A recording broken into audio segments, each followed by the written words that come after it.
अस्सलाम वालेकुम क्लास। तो आज हम पढ़ने जा रहे हैं, हमारा नेक्स्ट पॉइंट वो है next short question. Define rate of flow of heat and right it's mathematical formula. Rate of flow of heat किसे कहते हैं और इसका मैथमेटिकल फार्मूला हमने बताना है। तो rate of flow of heat का मतलब क्या होता है? कहता है द अमाउंट ऑफ हीट की वो क्वांटिटी, वो मिकदार that flows in a unit time, जो एक खास टाइम में फ्लो करती है, उसे हम rate of flow of heat कह देते हैं। मतलब हीट, ठीक है, जो कि फ्लो कर रही है पर यूनिट टाइम। ठीक है, वो यूनिट टाइम 1 सेकंड भी हो सकता है, वो 1 मिनट भी हो सकता है, वो 1 आवर भी हो सकता है, वो आपने यूनिट सेट कर देना। ठीक हो गया।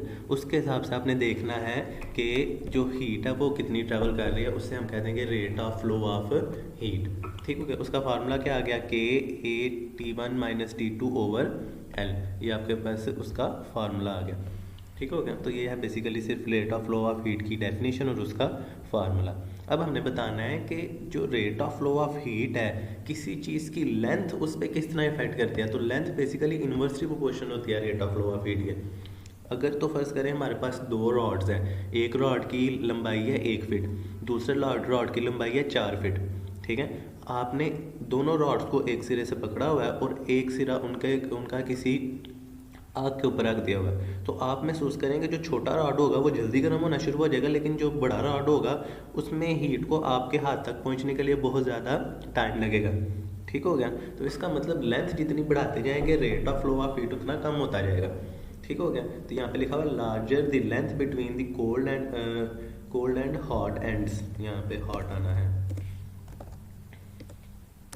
Hot ends the solid more time it will take. ठीक है, दोनों सॉलिड के गर्म और ठंडे एंड के दरमियान अगर लंबाई बढ़ा दी जाए तो ज़्यादा टाइम लगेगा टू कंडक्ट हीट, ताकि हीट एक जगह से दूसरी जगह चली जाए। ठीक है, to colder and smaller will be the rate of flow of heat. जब ज़्यादा टाइम लगेगा तो rate of flow of heat क्या हो जाएगा? बहुत ज़्यादा कम हो जाएगा। सिंपल सी बात है, जब ये डिवाइड ओवर से नीचे वाली वैल्यू ये टी, ठीक है, ये जो टी है, जब ये टी की वैल्यू ज़्यादा हो जाएगी तो सारी बात है क्यू सेम रहना है। ठीक है, एक दफ़ा आप 5 को डिवाइड कर रहे हो 3 पे और एक दफ़ा 5 को डिवाइड कर रहे हो 5 पे। 5 को 3 पे डिवाइड करोगे तो 1.34 आंसर आ जाएगा ऑलमोस्ट। लेकिन जब 5 को 5 पे डिवाइड करोगे तो सिर्फ 1 आएगा। ठीक हो गया। इस तरह कर लेते हैं। 4 को अगर 2 पे डिवाइड कर रहे हो तो आ रहा है 2, लेकिन अगर 4 को 4 पे डिवाइड करोगे तो आंसर आएगा 1। ठीक हो गया। तो जितनी बड़ी वैल्यू से डिवाइड करते हो आंसर उतना छोटा हो जाता है। इसका मतलब अगर ज़्यादा टाइम लग रहा है तो हमारे पास जो टी की वैल्यू होगी बहुत ज़्यादा कम हो जाएगी। तो ये लेंथ के क्या होगी? Inversely proportion. इन्वर्स प्रोपोर्शन का मतलब ही ये होता है कि अगर एक चीज़ के बढ़ने से दूसरी चीज़ क्या हो जाए? कम हो जाए। तो ये पूरी Q/T का मतलब यहाँ पे क्या होगा? Q/T का मतलब होगा rate of flow of heat. वो इन्वर्सली प्रोपोर्शन है। इन्वर्सली प्रोपोर्शन को ओवर में लिखते हैं। 1 ओवर में जो भी चीज़ लिखी होगी ना, तो नीचे वाले की चीज़, नीचे वाली जो वैल्यू होगी वो इन्वर्स रिलेशन रखती होगी पहली वाली वैल्यू से। तो ये हमने देखना है इस चीज़ का कि लेंथ जितनी बढ़ाते जाएंगे rate of flow of heat, किसी चीज़ के में गुजरने वाली हीट जो है वो ज़्यादा टाइम लेगी और वो रेट जो है उसमें उसका बहुत ज़्यादा कम हो जाएगा। अब हमने बताना है किन किन फैक्टर्स पे जो है ये हीट है ये डिपेंड करती है। ठीक है, सबसे पहले आ गया एरिया ऑफ क्रॉस सेक्शन, कि किसी भी सॉलिड है वो उसका एरिया क्या है। जिस तरह 2 किस्म की रॉड्स हो सकती हैं, एक पतली रॉड हो सकती है और एक मोटी रॉड हो सकती है। ठीक है, मोटी रॉड में ज़्यादा जल्दी हीट ट्रैवल करेगी, लेकिन जो पतली रॉड होगी उसमें कम हीट ट्रैवल करेगी। लेंथ ऑफ सॉलिड जिस तरह हमने ये पढ़ लिया, लेंथ बढ़ाते जाएंगे rate of flow of heat कम होता जाएगा। Difference of temperature between the solids, ठीक है, एंड्स ऑफ द सॉलिड। तो आपने एक रॉड पकड़ा है, उसके दोनों एंड्स के दरमियान जो टेम्परेचर का डिफरेंस है वो कितना है? वो अगर ज़्यादा होगा, ठीक है, तो हमारे पास rate of flow of heat ज़्यादा होगा, अगर वो कम होगा तो rate of flow of heat बहुत ज़्यादा कम होगा। अब नीचे वाले क्वेश्चन आया कहते हैं why bottom of cooking pots are made black. ये आपने घर में भी देखा होगा, जो कुकिंग पॉट्स होते हैं, खाना पकाने वाले जो बर्तन होते हैं, उनके जो नीचे वाले बॉटम होते हैं ना, उन्हें हमने ब्लैक बनाया होता है। वो हमने ब्लैक क्यों बनाया होता है उसकी रीज़न बतानी है। कहता है the bottoms of cooking pots are made black. Bottoms को ब्लैक बनाया जाता है to increase the absorption of heat, ताकि वो ज़्यादा से ज़्यादा हीट अब्जॉर्ब कर सकें फ्रॉम दी फायर से। ठीक हो गया, फ्रॉम दी फायर से जब वो ज़्यादा से ज़्यादा हीट अब्जॉर्ब करेंगे तो वो खाना ज़्यादा जल्दी पकाएंगे।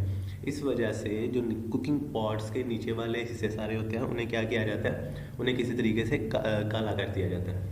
क्योंकि काली चीज़ जो होती है वो बहुत ज़्यादा हीट अब्जॉर्ब करती है। और अगर छोटी सी मैं आपको बात बताऊँ तो हमें गाढ़े कपड़े पहनने के लिए दिए जाते हैं, खासकर सर्दियों में, क्योंकि सर्दियों में बाहर ठंड होती है और जब भी हम धूप में जाते हैं तो जो ब्लैक चीज़ होती है वो जल्दी कलर अब्जॉर्ब कर लेती है। वाइट कलर की चीज़ इतनी जल्दी, सॉरी कलर कह रहा हूँ, हीट अब्जॉर्ब करती है। वाइट कलर की चीज़ इतनी जल्दी हीट अब्जॉर्ब नहीं करती, लेकिन ब्लैक कलर की चीज़ बहुत ज़्यादा जल्दी हीट को अब्जॉर्ब कर लेती है। अब नेक्स्ट हम पढ़ने लगे हैं कंडक्टर्स और नॉन कंडक्टर के यूजेस। कंडक्टर्स किन्हें कहते हैं? ऐसी चीज़ें जिनमें से इलेक्ट्रिसिटी या हीट गुजर सके उन्हें कंडक्टर्स कहते हैं। नॉन कंडक्टर जिसमें से हीट और इलेक्ट्रिसिटी नहीं गुजर सकती उसे हम क्या कहते हैं? Non conductors. अब सबसे पहले कंडक्टर के यूजेस पढ़ लेते हैं। Cookers, cooking pans, boilers, radiators, condensers are made of conductors. Cookers खाना पकाने वाले कुकर, कुकिंग पैन जिस पे हम वो कोई भी चीज़ गर्म करते हैं, कुकिंग पैन, बॉयलर्स, ठीक है, जिसमें कोई चीज़ उबालते हैं, रेडिएटर्स हीट अब्जॉर्ब करने वाले रेडिएटर्स, कंडेंसर्स, ये सारे की सारी चीज़ें किस वजह से बनाई जाती हैं? कंडक्टर से बनाई जाती हैं। और जो इंसुलेटर है, air is a bad conductor so kept between walls of insulate house. ठीक है, एयर सबसे बुरा कंडक्टर है हीट का, एयर हीट को ट्रैवल करने नहीं देता। इस वजह से क्या करते हैं, अगर दो घरों के दरमियान हम स्पेस रख लेना, ठीक है, तो ये दो चीज़ों के दरमियान स्पेस रख लें तो उसमें से हीट ट्रैवल नहीं कर सकती। Handles of sauce pans, sauce pan के हैंडल्स बनाए जाते हैं। हॉट प्लेट्स, स्पून्स के हैंडल्स जो हैं वो सारे के सारे नॉन कंडक्टर से बनाए जाते हैं। आपने अक्सर देखा वो प्लास्टिक से बने होते हैं। Are made up of bad conductor. Bad conductor या नॉन कंडक्टर्स एक ही चीज़ होती है, या फिर इन्हें इंसुलेटर्स भी कहते हैं। ठीक हो गया, यहाँ पे मैं लिख भी देता हूँ आपकी आसानी के लिए, आर सुलेटर्स। ठीक हो गया, या इन्हें क्या कहते हैं? इंसुलेटर। इधर भी लिख लेते हैं। अब ये बात हमने याद रखनी है कि हमने ये जो पहले पहले वर्ड्स होते हैं ना ये पढ़े रखने हैं। ये छोटी सी गलती है, यूजेस ऑफ कंडक्टर्स। ठीक हो गया, ये आज के लिए हमारा काम था। आपने क्या करना है, इन 5 शॉर्ट क्वेश्चन को अच्छे तरीके से याद कर लेना और इन्हें लिख लेना, और कोई क्वेश्चन हुआ तो आपने अच्छे तरीके से पूछ लेना। ओके बच्चों, खुदा हाफिज़।